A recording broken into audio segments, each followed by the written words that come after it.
Assalamualaikum warahmatullahi wabarakatuh. Perkenalkan, saya Rifi Hardianti dengan NIM 1905939 dari jurusan Manajemen Fakultas Ekonomi Universitas Negeri Padang.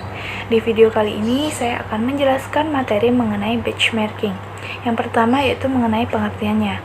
Pengertian umum dari benchmarking adalah suatu standar atau tolak ukur yang dimanfaatkan untuk membandingkan antara satu hal dengan hal lainnya yang sejenis.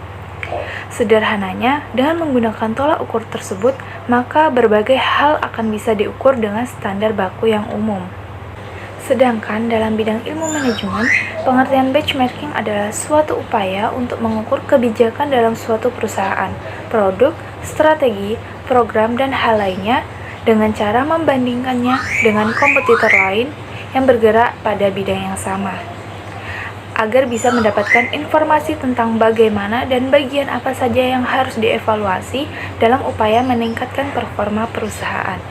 Itu artinya, benchmarking adalah suatu cara yang sangat sistematis atau suatu upaya penilaian performa pada layanan, produk atau proses perusahaan dengan membandingkannya dengan layanan, proses, atau produk dari kompetitor lainnya yang dinilai lebih baik dari perusahaan tersebut.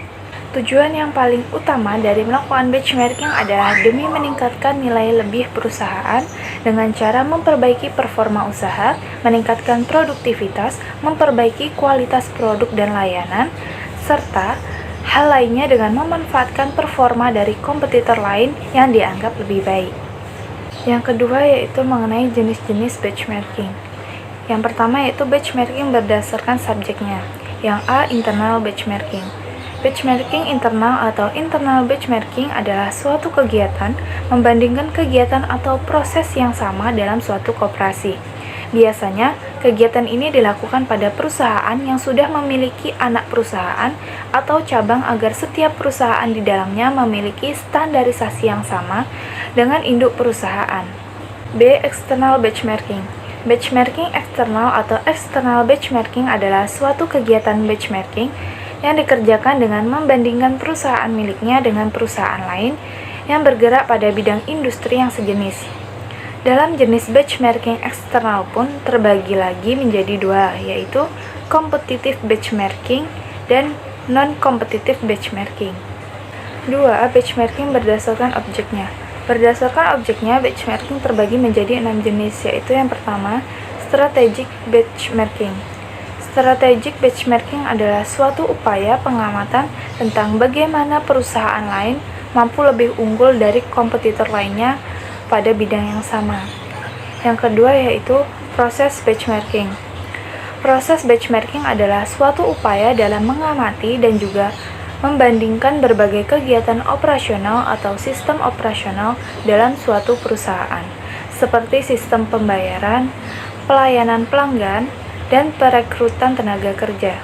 Ketiga, functional benchmarking. Functional benchmarking adalah suatu proses dalam mengamati dan membandingkan fungsionalitas kerja pada kompetitor pada bidang industri yang sama agar mampu meningkatkan fungsionalitas kerja pada perusahaannya.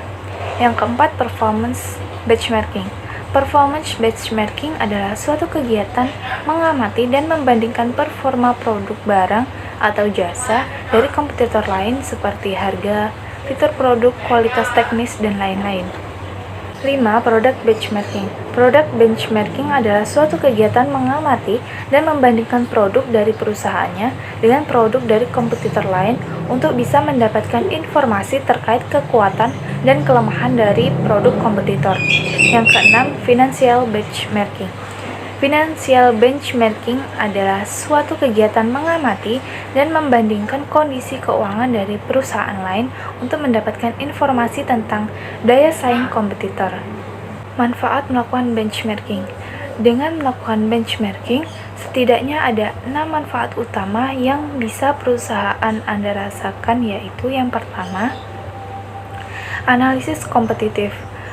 Dengan membandingkan performa perusahaan saat ini dengan performa kompetitor lain, maka perusahaan Anda akan mampu mengidentifikasi bagian mana yang harus Anda tingkatkan atau Anda perbaiki. Selain itu, perusahaan Anda juga akan mendapatkan benefit yang sangat strategis dari kompetitor Anda. serta mampu meningkatkan rata-rata perkembangan perusahaan Anda. Yang kedua yaitu memantau performa. Anda akan mampu mendapatkan tren saat ini dengan melakukan kegiatan benchmarking, sehingga akan memungkinkan perusahaan Anda untuk menerapkan tren tersebut dan mendapatkan hasil yang maksimal. Untuk itu, kegiatan benchmarking ini perlu dilakukan secara berkala untuk bisa memantau keberhasilan perusahaan dalam mencapai tujuannya. Yang ketiga yaitu perbaikan secara berkala. Selain itu, dengan melakukan benchmarking juga, Anda akan bisa meningkatkan performa bisnis secara berkelanjutan. Hal tersebut memang sudah sepatutnya dilakukan dari waktu ke waktunya. Yang keempat yaitu perencanaan dan penetapan sasaran. Setelah Anda berhasil melakukan benchmarking, maka perusahaan Anda nantinya akan mampu menentukan tujuan dan metrik performa untuk bisa meningkatkan kinerja perusahaan. Nantinya, sasaran tersebut akan menjadi target baru yang lebih kompetitif. Namun, perusahaan tetap harus menetapkan target yang realistis. Yang kelima yaitu meningkatkan rasa kepemilikan. Kegiatan benchmarking ini harus dilakukan dengan melibatkan setiap karyawan agar bisa memperoleh seluruh jawaban yang diperlukan.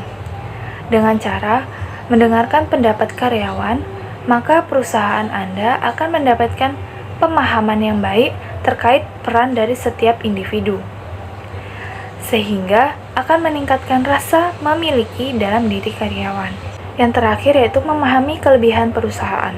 Kegiatan benchmarking mampu membantu mengidentifikasi posisi suatu perusahaan dalam suatu bidang industri. Untuk itu, jika Anda ingin meningkatkan bidang apapun dalam bisnis Anda, maka benchmarking adalah salah satu cara yang efektif untuk mempelajari bagaimana kompetitor lain bisa lebih unggul dan lebih sukses. Berbagai hambatan dalam melakukan benchmarking. Yang pertama, fokus internal. Perusahaan yang terlalu fokus pada internal perusahaannya saja cenderung akan mengabaikan fakta bahwa proses yang terbaik adalah proses yang mampu menghasilkan nilai efisiensi yang jauh lebih tinggi, sehingga visi perusahaan akan bisa lebih dipersempit. Yang kedua, tujuan benchmarking terlalu luas. Kegiatan benchmarking memerlukan tujuan yang lebih rinci dan spesifik, serta lebih berorientasi pada proses, bukan hasilnya. Yang ketiga, jadwal yang tidak realistis. Kegiatan benchmarking memerlukan kesabaran yang tinggi, karena proses keterlibatan memerlukan waktu yang lebih banyak. Namun, jadwal yang dilakukan terlalu lama juga tidak baik, karena menunjukkan ada yang salah dalam hal pelaksanaannya. Yang keempat, yaitu komposisi tim yang kurang tepat. Diperlukan adanya keterlibatan pada setiap orang yang berhubungan dan menjalankan berbagai proses operasional perusahaan dalam melakukan benchmarking. Sekian materi yang dapat saya sampaikan. Terima kasih.